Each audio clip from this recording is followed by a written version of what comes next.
Student. अब तक हमने जो है मैथमेटिकल मेथड पढ़े थे, इक्वेशन को ड्राइव किया था मैथमेटिकल मेथड से, एक्सीलरेशन, डिस्टेंस, बहुत सारी चीज़ें हमने पढ़ ली। लेकिन अब हमारा मेन टॉपिक आया ग्राफिकल रिप्रेजेंटेशन मोशन का। तो देखिए ग्राफिकल रिप्रेजेंटेशन ऑफ मोशन यानी ग्राफ का मतलब क्या है, यानी ग्राफ में क्या करते हैं हम, दो फिजिकल क्वांटिटियों में कंपैरिजन करते हैं, तुलना करते हैं उनमें, और फिर उसमें अलग अलग तरह के ग्राफ होते हैं। अगर हमारा मान के चलो कोई एक क्वांटिटी दूसरी क्वांटिटी के अनुसार सेम बढ़ रही है तो उसके लिए स्ट्रेट लाइन, अगर एक क्वांटिटी कम बढ़ रही है दूसरी ज़्यादा बढ़ रही है, मतलब डिफरेंट, तो उसके लिए कर्व लाइन। तो डिफरेंट टाइप का कोई चेंज नहीं हो रहा तो एक पैरेलल लाइन। तो इस तरह से जो है दो फिजिकल क्वांटिटियों में कंपैरिजन किया जाता है ग्राफ के द्वारा। तो वो हम यहाँ पढ़ेंगे। दोनों एक्सिसों का प्रयोग करते हैं हम, एक्स और वाई एक्सिस, जो आपने कोऑर्डिनेट में 9th में पढ़ी थी कि एक्स एक्सिस और एक वाई एक्सिस। टाइम को हमेशा हम एक्स एक्सिस पे लेते हैं और डिस्टेंस को हमेशा वाई एक्सिस, या स्पीड है उसको वाई एक्सिस पे लेंगे, आप वेलोसिटी है तो वाई एक्सिस पे लेंगे। तो ये सारी चीज़ें हम जो है इस वीडियो में पढ़ने वाले हैं, ग्राफिकल रिप्रेजेंटेशन के बारे में पढ़ने वाले हैं। तो ग्राफिकल रिप्रेजेंटेशन सबसे पहला पॉइंट आता है डिस्टेंस टाइम ग्राफ का, यानी मोशन को हम ग्राफ पर रिप्रेजेंट करें तो सबसे पहला पॉइंट आता है डिस्टेंस टाइम ग्राफ। तो सबसे पहला डिस्टेंस टाइम ग्राफ वो होता है जब कोई ऑब्जेक्ट जो है एक यूनिफॉर्म स्पीड से मूव कर रहा हो, यानी एक समान स्पीड से, यानी एक सेकंड में 10 मीटर चल रहा हो, यानी 10 metre, there is no change. तो देखिए in speed, when the speed of a moving body is uniform, एक समान, then the distance time graph will be a straight line, यानी कि कोई ऑब्जेक्ट जो है यूनिफॉर्म स्पीड से मूव कर रहा है तो उसका जो डिस्टेंस टाइम ग्राफ होगा वो एक स्ट्रेट लाइन होगी, सीधी लाइन।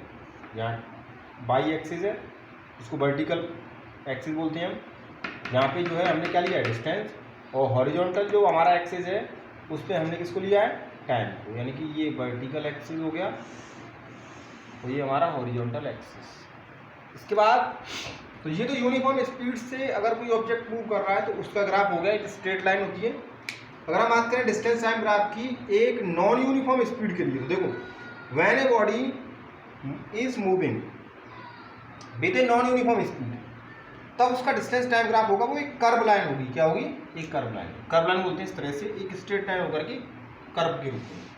तो क्लियर दिख रहा है, नॉन यूनिफॉर्म स्पीड के लिए कर्व लाइन प्राप्त होती है। तो ये तो डिस्टेंस टाइम ग्राफ थी, आपको मैंने दोनों बता दिए, यूनिफॉर्म स्पीड के लिए और एक नॉन यूनिफॉर्म स्पीड के लिए। डिस्टेंस टाइम ग्राफ में दोनों पढ़ लिए, यूनिफॉर्म के लिए स्ट्रेट लाइन होती है और नॉन यूनिफॉर्म के लिए एक कर्व लाइन। इसके बाद हम पढ़ेंगे अब स्पीड टाइम ग्राफ क्या होता है। रिप्रेजेंटेशन में पहले हमने भी देखा था डिस्टेंस टाइम ग्राफ, अब देखेंगे स्पीड टाइम ग्राफ।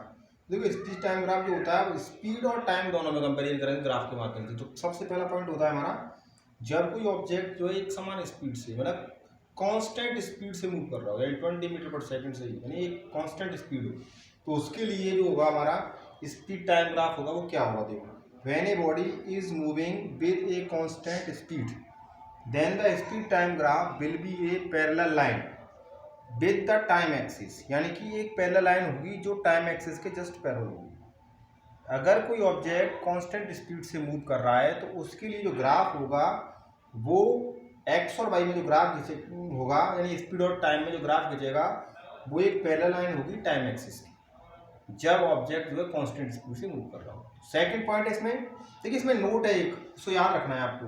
अगर कोई object when the speed of a moving body remains constant, अगर किसी ऑब्जेक्ट की स्पीड कांस्टेंट रहती है उस कंडीशन में उसके अंदर जो एक्सीलरेशन प्रोड्यूस होगा वो जीरो होगा। इसका मतलब उसमें एक्सीलरेशन प्रोड्यूस नहीं होगा। तो याद रखना है आपको, जब कोई ऑब्जेक्ट कांस्टेंट स्पीड से मूव कर रहा है उस कंडीशन में उसका एक्सीलरेशन जीरो हो जाता है, उसमें एक्सीलरेशन नहीं होता, याद रखना है। Second point, when a body is moving with a uniform speed, एक यूनिफॉर्म तरीके से स्पीड मूव कर, मतलब एक समान तरीके से उसकी स्पीड बढ़ रही है, यूनिफॉर्मली मूव कर रहा है, तो उसके लिए हमारा वही होगा स्पीड टाइम ग्राफ, हमने पहले पढ़ा डिस्टेंस टाइम ग्राफ में एक स्ट्रेट लाइन प्राप्त होगी हमको।